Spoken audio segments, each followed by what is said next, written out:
we have another unboxing for you. This time we're going to be taking a look at the PLAMAX 350th scale Gipsy Danger. So without further ado, let's jump down the table. Let me show you what comes in the box, and then we'll close out this video. Definitely stay tuned because we will be doing a build up on this and taking a closer look at it. All right. So here we are with the 350th scale PLAMAX JG-02 from MaxFactory Gipsy Danger. Now, I have not done one of these. I've seen them. They look really cool. This was sent over for me to take a look at and build if I so choose. So thank you, Dead to Death, for that.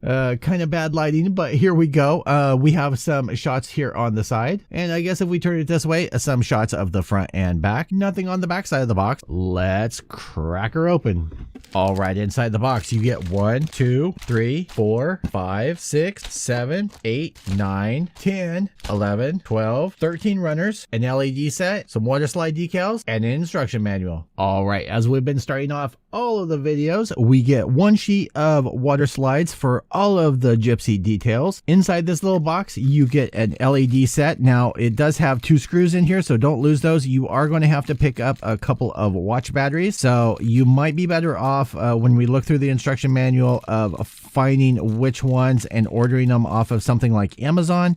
If I can find those, I will put a link down below to be able to find those. They're going to be much cheaper doing it that way than if you end up like going to your drugstore and buying them. I have found that out the wrong way. All right, and here we are with the instruction manual for the Gipsy Danger. Taking a look at it, let's see here. You have do's and don'ts. It does evidently say you need some glue for some certain parts. I'm not sure on that. We will find that out. Instructions on how to do your water slide decals.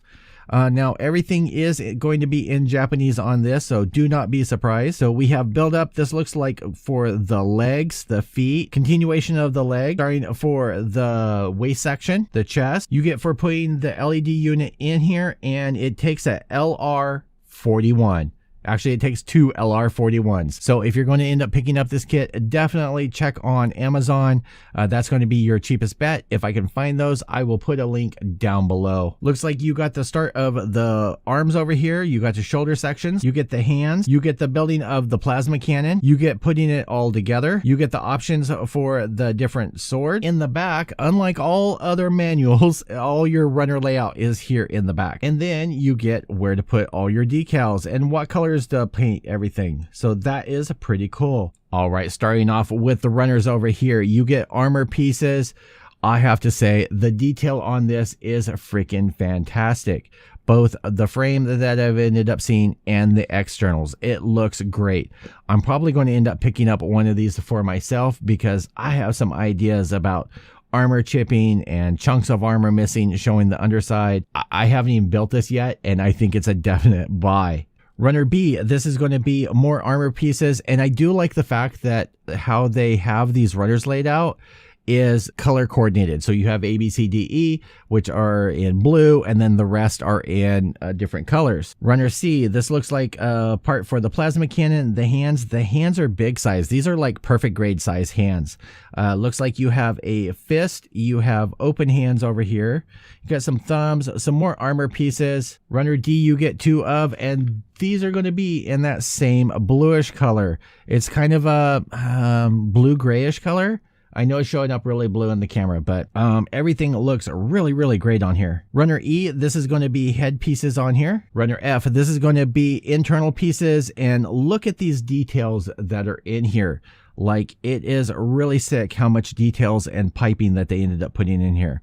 I really, really like that. Runner G is going to be in that same color, and this is almost like a greenish gray color, but you can see all of the little wiring and piping and stuff that is in these. Like, if you like detailing stuff, this is going to be for you. Runner H is going to be another part of internals, bottom of the feet over here, all these pistons and everything. These look like joint pieces on here. Runner I, there's 2 of. These are going to be the sword, both collapsed and expanded. I'm going to assume these are probably for the legs because these look pretty big and bulky. You get 1 set of clear parts. This is going to be your battery holder. This is going to be for the front of the chest, and I think for the back of the chest, if I remember correctly. You get the visor for the head. And last runner in here is going to be your poly caps. These are a lot stiffer than Bandai and some of the others, so keep that in mind. Yes, I did tape this in here because this one piece was actually loose in the baggie, so I didn't want it to get misplaced, so I taped it to the runner. So in closing, you get 13 big runners, a decal sheet, an LED battery pack, and an instruction manual. All right, boys and girls, I hope you enjoyed that video. If you did, hit that like, hit that subscribe button, and stay tuned for more as I get this all snapped up, and then we will do a video on it, quick turnaround, and let you know my final thoughts. But before I've even tried to build this kit, I can tell you it is freaking awesome. I believe this stands about 11-12 inches tall once it's all built. I could be incorrect on that, but I'm pretty sure that's about how big it is. The hands on it are about perfect grade size, which means it's a good size kit. I'm probably going to end up picking up one of these for myself. This is on loan from Dead to Death, so thank you, dude. I appreciate it very much. I will see you guys all in the next video. Peace.